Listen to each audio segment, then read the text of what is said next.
ଶ୍ରୀମଦ୍ଭାଗବତ ପ୍ରଥମ ସ୍କନ୍ଦ ତୃତୀୟ ଅଧ୍ୟାୟ। ସୁତ ଉବାଚ।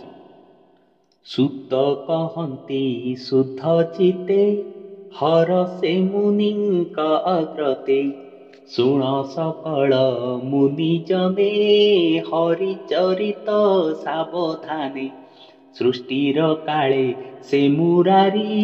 ମହାପୁରୁଷ ରୂପ ଧରି, ମହତ ଆଦି ଅଙ୍ଗେ ମିଶି ବିରାଟ ରୂପେ ବ୍ରହ୍ମରାଶି। କଳା ବହଇ ଷଡ଼ଦଶ ଅନାଦି ପରମ ପୁରୁଷ,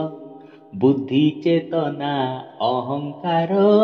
ମନ ଅନ୍ତରିକ୍ଷ ସମୀର। ଅନଳ ଜଳ ବସୁମତୀ ବୁଦ୍ଧି ଇନ୍ଦ୍ରିୟ ଯାହା ଚିନ୍ତି, ଜୀବ ପରମ ଏ ଷୋଡ଼ଶ ଏ ଆଦି ସୃଷ୍ଟି ଉପଦେଶ। ସେ ସୃଷ୍ଟି ସର୍ଗ ଇଚ୍ଛା କରି ଜଳେ ଯୋଗ ନିଦ୍ରା ବିସ୍ତାରି, ତାଦାଭି କମଳୁ କମଳ ପ୍ରକାଶି ଆଚ୍ଛାଦିଲା ଜଳ। ବ୍ରହ୍ମା ହୋଇଲା ତହୁଁ ଜାତ ଯେ ପ୍ରଜାପତିଙ୍କର ନାଥ, ତାର ଶରୀରୁ ସୃଷ୍ଟ ଲୋକ ବିସ୍ତାର ହୋଇଲା ଅନେକ। ସେ ଶୁଦ୍ଧ ସତ୍ତ୍ୱ ବିଷ୍ଣୁ ରୂପ ଯାହା ଭିଆଣ ମାୟା କଳ୍ପ, ଜ୍ଞାନ ଚକ୍ଷୁର ଦ୍ୱାରେ ଭରି ଯେ ରୂପ ଦେଖେ ବ୍ରହ୍ମଚାରୀ। ସହସ୍ର ପାଦ ଉରୁ ଭୁଜ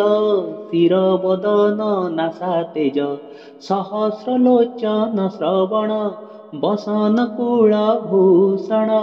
ମଣି କଙ୍କଣ ଝଟକନ୍ତି ଦିଶଇ ଅତି ରୂପ କାନ୍ତି, ଏ ସୃଷ୍ଟି ମଧ୍ୟେ ମାୟାଧର କରଇ ଯେତେ ଅବତାର। ତାହାଙ୍କ ମୂଳ ବୀଜ ଏଇ ଜଗତେ ବ୍ରହ୍ମା ସେ ବୋଲାଇ, ଯାହାର ଅଂଶା ଅଂଶ ବଳେ ଗଗନ ପୃଥିବୀ ପାତାଳେ। ଦେବ ମନୁଷ୍ୟ ପଶୁ ଆଦି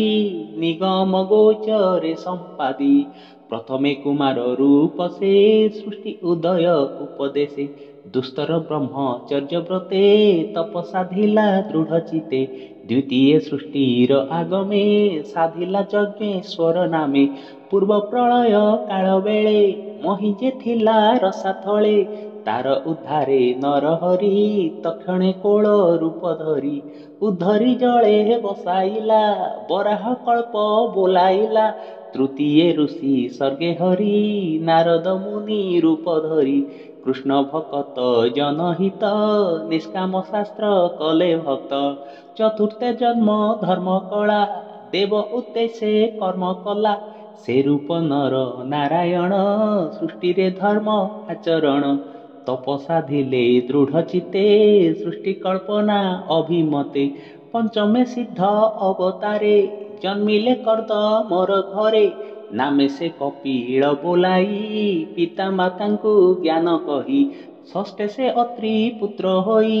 ଅନୁସୂୟାଙ୍କ ମାତା ପାଇ, ପ୍ରହ୍ଲାଦ ଆଦି ଦୈତ୍ୟ ଗଣେ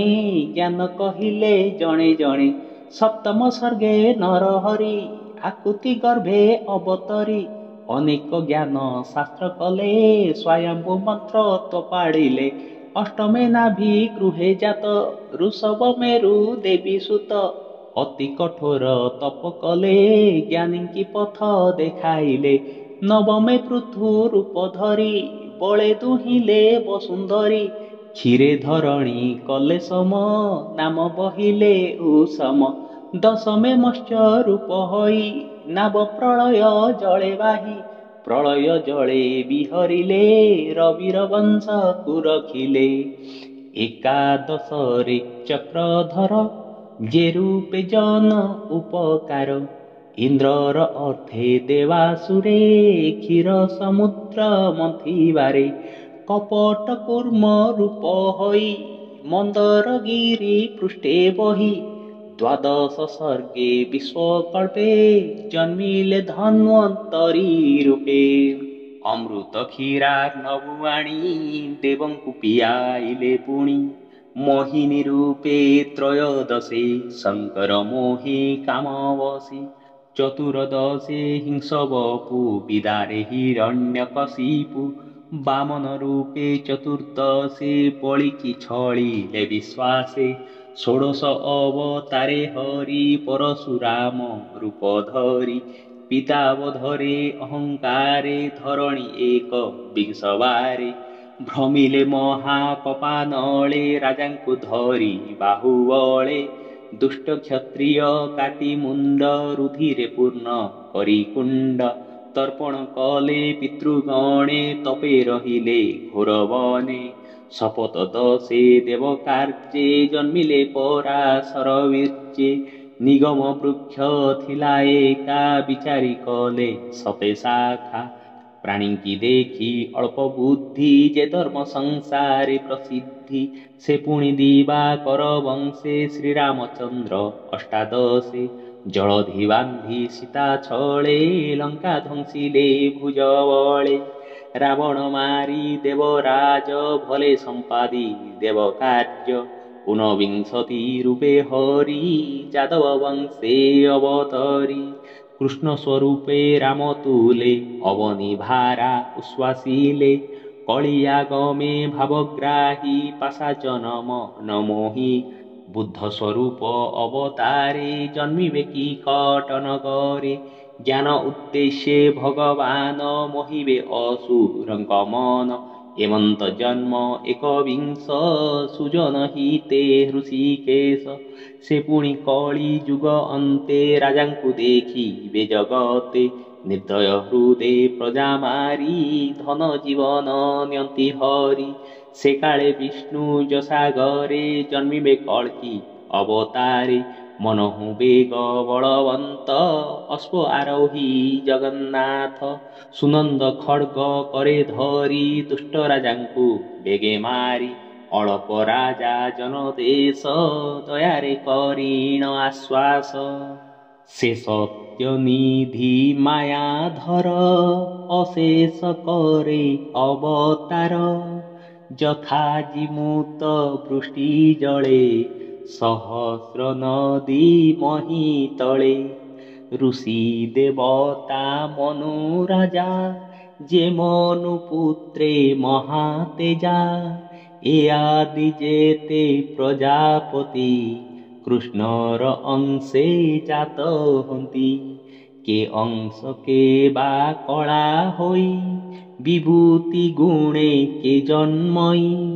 ସକଳ ଅବତାର ସାର କିୟ ବା ଦେବା ପଟାନ୍ତର ନୀଳ ଜିମୁତ ଚକ୍ରଧର ସ୍ୱୟଂ ଶ୍ରୀକୃଷ୍ଣ ଅବତାର ଏମନ୍ତେ ନାନା ରୂପ ଧରି ସଂସାରେ ରମେ ନରହରି ଦୁଷ୍ଟର ତେଜ ତେଜେ ହରି ସଂସାରେ ଖେଳଇ ମୁରାରି କୃଷ୍ଣର ଜନ୍ମ କର୍ମ ବାଣୀ ଯେ ଏହା କର୍ଣ୍ଣ ପଥେ ଶୁଣି ରାତ୍ର ଦିବସ ମଧ୍ୟେ ଦେବେ କାଳ ବଞ୍ଚଇ କୃଷ୍ଣ ଭାବେ ସେ ଦୁଃଖ ସଙ୍କଟୁ ତରନ୍ତି ଜନ୍ମ ମରଣେ ନାହିଁ ଭ୍ରାନ୍ତି ଏମନ୍ତେ ନାନା ରୂପ ଯେତେ ବିଷ୍ଣୁ ଧରନ୍ତି ଏ ଜଗତେ ସ୍ୱଭାବେ ରୂପ ଯାର ନାହିଁ ନିର୍ଲେପ ନିରଞ୍ଜନ ସେହି ମାୟାର ଗୁଣେ ବିରଚିତ ମହତ ଆଦିରୁ ସମ୍ଭୂତ ଯେମନ୍ତେ ମେଘ ଶୂନ୍ୟେ ଥାନ୍ତି ପବନ ବଳେ ସେ ଉଡ଼ନ୍ତି ପାର୍ଥିବ ରେଣୁ ଏ ଯେମନ୍ତେ ଉଡ଼ନ୍ତି ପବନ ବିଘାତେ ଆକାଶ ଧୂସର ଦିଶଇ ନାନା ବର୍ଣ୍ଣରେ ଆଭସଇ ତାହାକୁ ଦୃଷ୍ଟି ଭେଦେ ଦେଖି ଯେ ସତ୍ୟ ପ୍ରାୟ ଉପଲକ୍ଷୀ ସେ ରୂପେ ଆତ୍ମାରେ ଶରୀର କଳ୍ପନା କରନ୍ତି ଯେ ନର ତାହାଙ୍କୁ ବୋଲି ଜ୍ଞାନହୀନ ଏବେ ମୁନି ଗଣେ ଶୁଣ ସ୍ୱଭାବେ ଦୃଶ୍ୟ ବସ୍ତୁ ନୁହେଁ ଗୁଣ ଆବରି ଦେହ ବହେ एणु से जीव रूप बही जन्म मरण पथे थाई सम असम रूप जेते संभव विष्णु मायाग्रस्ते आत्मारे कल्पित ईश्वर ए तत्वे ब्रह्मर विचार माया मिश्रित मति जेबे निरस्त होई ज्ञान भावे तेबे आत्मारे आत्मा देखी निर्मल मही मानी रेखी ए माया ईश्वर प्रकाश जेबे से हुई विनाश परमानंद रूपे चित्त तेबे से हुई भावित तहु संपन्न ब्रह्म ज्ञान जाणई तत्व ज्ञानी जन एमंत जन्म कर्म जेते विचार करी वेद पथे बोलंती जेते मुनि जने एत न घटे अनुमाने स्वभावे जार जन्म नाही विचार करी बोता केही अमोघ लीला नर हरि आत्मारे विश्व माया करी ब्रह्मा सृजई पाळई अन्ते आपणे संहारहि प्राणीक मध्ये आत्मतंत्रे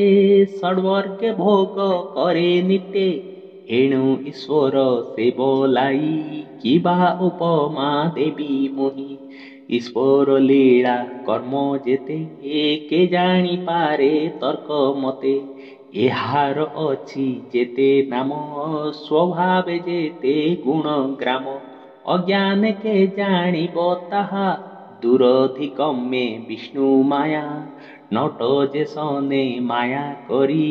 मोहई कुहुक विस्तारी से चक्र पाणी रचरित के जानी पारे त्रिजगत ए काल चक्र जार हस्ते के जाई पारे तार पथे से हरि पाद पद्म गंध जे नित्य पीबे मकरंत धन्य जीवन ताहांकर जे हरि चरणे किंकर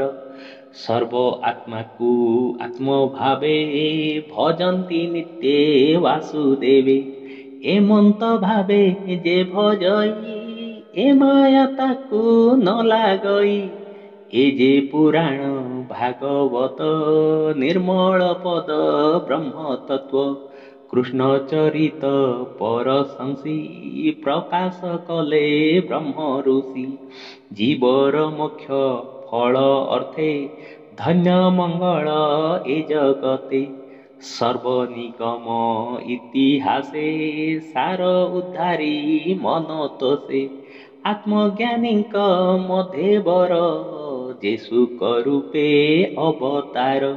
ताहांकु भागवत दीक्षा देई कहिले आत्मशिक्षा से पुणी परीक्षित आगे कहिले आत्म अनुरागे ब्राह्मण सापे से विकले निवास करी गंगा कूले परम ऋषि मेले थाई कृष्ण चरणे मन देई ए भागवत रस चुणी तरिला भव तरंगिनी श्रीकृष्ण गले निज धाम संगते घेनी ज्ञान धर्म ए कଳି जुगे जेते नरे पड़िबे माया अंधकारे ताहांकु तपन उदित होइब भावे भागवत राजा संगते गंगा तटे अनेक ऋषिंक निकटे ए भागवत तत्ववाणी सुख मुनिंक मुखु शुणी जानिली सुख अनुरागे एबे कहिबा तुम्ह आगे